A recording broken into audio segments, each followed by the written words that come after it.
সান বাংলার দ্বিতীয় জন্মদিনে আপনাদের জন্য নগদ টাকার বৃষ্টি।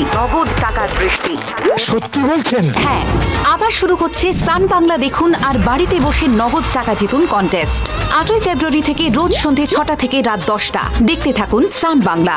প্রতি এপিসোডে সহজ প্রশ্নের সঠিক উত্তর দিন আর প্রত্যেক সঠিক উত্তরের সঙ্গে জিততে পারেন ক্যাশ। কেমন লাগছে? ভালো।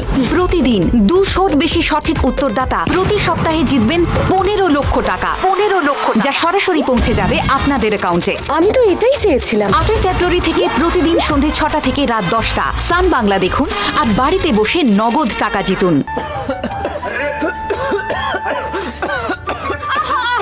শেষ দিনেই তো কি হয়েছে, আমি তো আছি তোমার জন্য। এ নাও জল খাও। হ্যাঁ, থ্যাংক ইউ।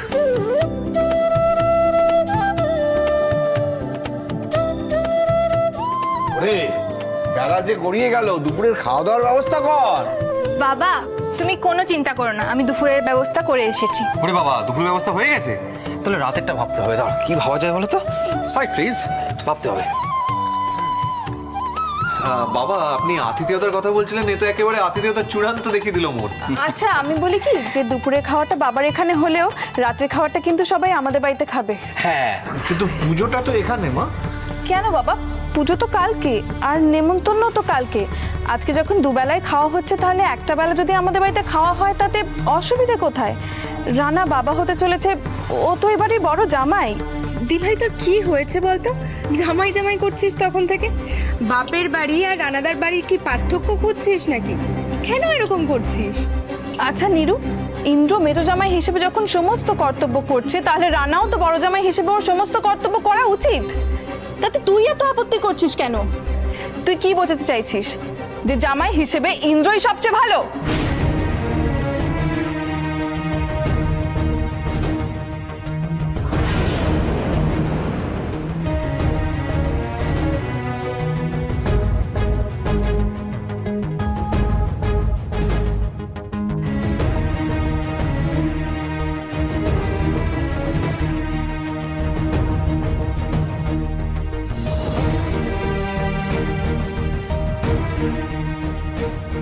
দিদি, কাল তোর কথা শুনে আমার খুব গর্ব হয়েছিল, কারণ আমার মনে হয়েছিল যে তুই জীবনটাকে অন্যরকম ভাবে ভাবতে শিখছিস, অন্যরকম ভাবে দেখতে শিখছিস।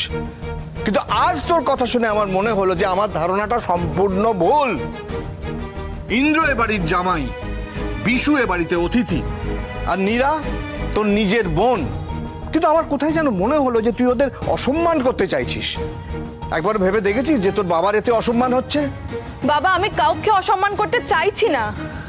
একজন স্ত্রী হিসেবে নিজের স্বামীর সম্মান রক্ষা করতে চাওয়াটা কি সত্যি খুব অন্যায়? তুই কি বলতে চাইছিস একটু পরিষ্কার করে বলতো।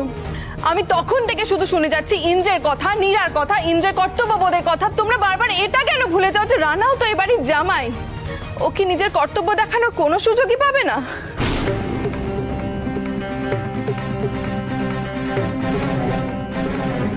আমি এই ব্যাপারে আগে তোর সঙ্গে কথা বলেছি, সমস্ত কিছু পরিষ্কার করে বুঝিয়েছি। তার মানে কি এটা দাঁড়ায় যে আমি ইন্দ্রকে পক্ষপাতিত্ব করছি, রানাকে অবহেলা করছি? আমি তো সে কথা বলতে চাইছি না বাবা। বাড়ির বড় মেয়ে আর জামাই হিসেবে আমি আর রানাও তো ইন্দ্রদের বাড়িতে ঘুরে এলাম। তাহলে আমার নিজের বোন আর তার বরকে যদি একটা রাত্রি আমরা ডেকে খাওয়াতে চাই, সেটা কি খুব দোষের? খুব দোষের নয়, কিন্তু কথাটা এইভাবে বলার কি দরকার ছিল?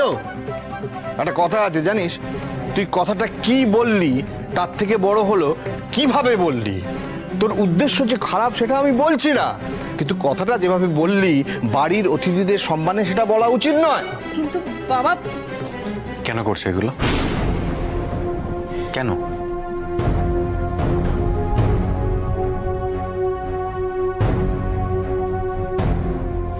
বাবা, আমার মনে হয় যে আমাদের না এই বিষয়ে আর কথা বলার কোনো দরকার নেই।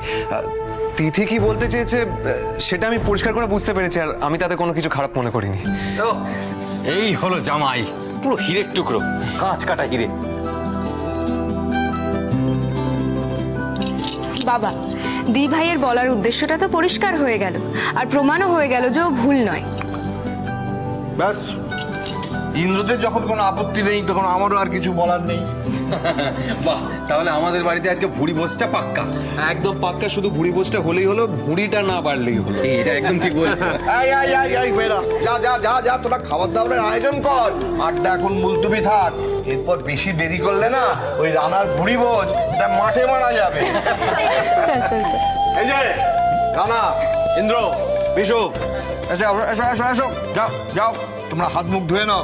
আরে বাবা, আমরা খেয়ে নেবো, খেয়ে নিয়ে অনেক জরুরি কাজ আছে, পুজোর ব্যাপারে আলোচনা করতে হবে তো। আরে দূর, ওইসব অংবংচং তো থাকবেই, কিন্তু আসল ব্যাপারটা হলো খিচুড়ি আর সবজি আর খেজুরের চাটনি, ওইটাই হলো আসল। হ্যাঁ, তুই চল তো, একটা পেটুক কোথাকার, চল চল চল চল।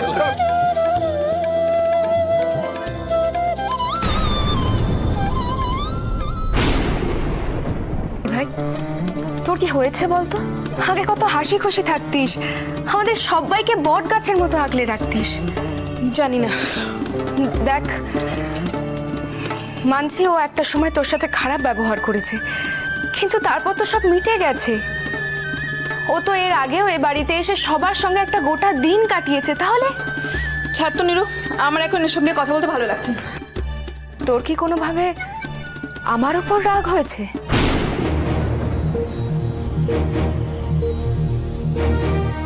না রে, তোর উপর রাগ হতে যাবে কেন? আমার রাগ তো আমার কপালের উপর। কি হলো দি ভাইয়ের? হঠাৎ আমার সঙ্গে এই রকম ব্যবহার করছে কেন?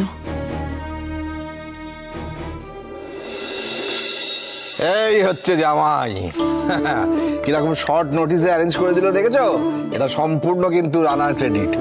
যে কোনো অনুষ্ঠান ও হাসতে হাসতে আয়োজন করে ফেলে, বুঝলে?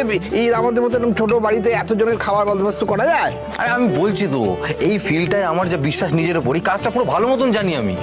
একবার শুধু অর্ডার আসতে দাও, আমার সাকসেসটা কেউ রুখতে পারবে না, আমি বলে দিচ্ছি। তারপর দেখবে একের পর এক অর্ডার আসবে, একের পর এক। অত ভেবে লাভ নেই রানাদা, এরপর যখন শেষ দিন বিয়ে হবে তখন তুমি তোমার ক্ষমতা দেখিয়ে দিবে। আরে দেখে নিস। শুধু আয়োজন আর রান্না, রান্নাটা তো পুরো একদম পাক্কা বিয়ে বাড়ির মতো হয়েছে। সেটা কে করলো সেটাই তো জানতে পারলাম না। জানতে পারলাম না এই কথাটা বলো না, এতক্ষণে তুমি জেনেই গেছো কে রান্না করেছে। অত না ঘুরিয়ে বলে দাও, প্রশংসাটা করেই দাও। মনের হাতে রান্নাটা ভালো হয়েছে বলে দাও। এ বাবা, আমি সত্যিই জানি না রান্নাটা কে করেছে। তুমি সত্যি জানো না? আমি বিশ্বাসই করছি না, যাও তো। কি বললাম? আমার একটা জরুরি কথা মনে পড়ে গেল। এই বিয়ে বাড়ির কথা উঠতে গিয়ে আমার মনে পড়লো ব্যাপারটা। ও, তাহলে এবার কার বিয়ে সানাই বাজছে বোঝা যাবে। ঠিক তাই। ইন্দ্র, বিশুর একটা ভালো সম্বন্ধ এসেছে।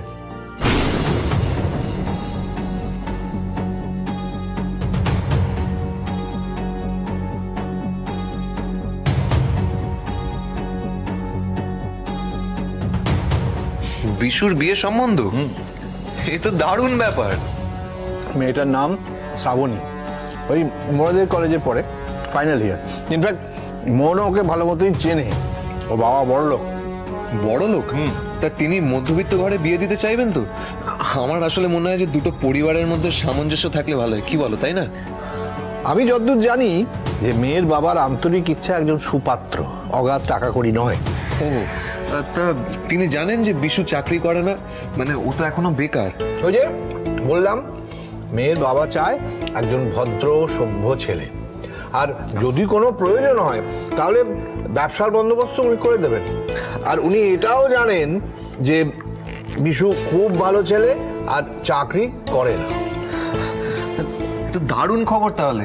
আরে বিশুদা যে ভালো সেটা আমরা সবাই জানি, কিন্তু মেয়েটা ভালো নয়, তোমরা কেউ জানোই না সেটা। তুই কি করে জানলি? আমি জানি, তুই শুনলি না? মেয়েটা আমাদেরই কলেজে পড়ে। মেয়েটাকে আমি খুব ভালো করে চিনি। ও হ্যাঁ, আমি খেয়াল করিনি। আমি বলছি ওই মেয়েটা বিশুদার জন্য একদমই ঠিক নয়। এই মন, তুই কেন আগ বাড়িয়ে কথা বলছিস? আমি কি তোর মতামত চেয়েছি? আমি বলেছি না এই ব্যাপারে একদম নাক গলাবি না। তুমি যেমন বলেছ আমিও তেমনই বলছি, ওই মেয়েটা বিশুদার জন্য একদমই উপযুক্ত নয়। ওই মেয়েটা অহংকারী, বাড়ির কাজকর্ম থেকে 100 হাত দূরে থাকে, কিছু পারে না বললেই চলে, লেখাপড়ায়ও ভালো নয়, আর সব থেকে বড় কথা জয়েন্ট ফ্যামিলিতে থাকার মতন ওর মেন্টালিটি নেই। বাবা, মন দেখছি ওই মেয়েটার নাম কি শ্রাবণী না? ওর ব্যাপারে পুরো এনসাইক্লোপিডিয়া। এই না তুই থাম। আচ্ছা, আরে তুই না চাইতেই এত মতামত দিয়ে দিলি, কিন্তু সেটা তো তোর ভাবার কথা নয়, সেটা ইন্দ্র আর ইন্দ্রর মা ভাববেন। বলছিলাম কি, এটা তো একদম ঠিক কথা। এত ভালো বড়লোক পাত্রে আমি হাতছাড়া করতে চাই না। এ তো বাম্পার লটারি। আমি অবাক হয়ে যাচ্ছি, তুমি এতটা লোভী? ওই মেয়েটার ব্যাপারে সবকিছু শোনার পরও তুমি ওকে বিয়ে করতে চাও?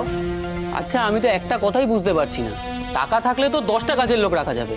আচ্ছা, তুমি বলছো তোমার বন্ধু নাকি অহংকারী, যার একটু টাকা থাকবে সে তো একটু দেমাকি হবেই, ওইসব সেট হয়ে যাবে। আমি তোমাদের কথা শুনছি আর নিজের মাথা চুল ছিঁড়ছি, জানো তো? একটু আগে যদি বুঝতে পারতাম, দিদিকে একদম পুরো ওয়েটিং লিস্টে রেখে দিয়ে এরকম আমার ভাগ্যে কেন জোটে না কে জানে বল।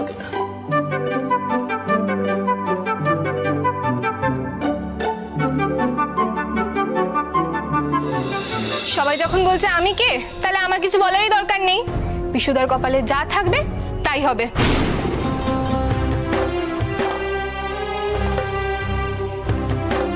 ইন্দ্র, তোমরা কিছু মনে করো না, আসলে মন তোমাদের পরিবারের একজন বলে মনে করে তো, তাই একটু রিয়্যাক্ট করে ফেলেছে আর কি। হ্যাঁ, একটু বেশি নিজের পরিবার মনে করে ফেলেছে। মিথি, ফোড়ন না কেটে নিজের খাওয়ার দিকে মন দে। বিশু, এবার তোমার মতামত বলো, তাহলে বিয়ের কথা পাকা করি নাকি? স্যার, আমি সকলের সঙ্গে মজা করছিলাম। এখন আমার বিয়ে করার এতটুকু ইচ্ছে নেই। আর শ্বশুরের টাকায় সবকিছু করলে সারা জীবন মাথা তুলে দাঁড়াতে পারবো? আমাদের মতো মধ্যবিত্তের ওটাই তো সম্বল স্যার। এই, তুমি তো পুরো জল ঢেলে দিলে গো। তোমাকে ভেবেছিলাম তুমি একটা রসিক মানুষ, জানো তো। তাহলে তোমার মতো একটু রসিক করে দাও। কি করে দেবো, তুমি তো জল ঢেলে দিলে পুরো লাট। ইস, আশা দেখেছিলাম একটা সুন্দর করে ক্যাটারিং করবো, এই আশার বুদবুদ যাচ্ছিল না তো, বুদবুদ করে একটা। তুই থাম তো। আচ্ছা, না দাদা, আমি ওটা এমনি মজা করছিলাম। এখন এই সুন্দর রান্নাটা চেটে পুটে খাই, তারপর নিজের বিয়ের কথা ভাববো।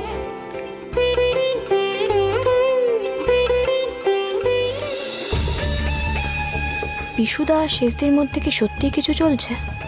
যদি চলে তাহলে ওদের কপালে দুঃখ আছে।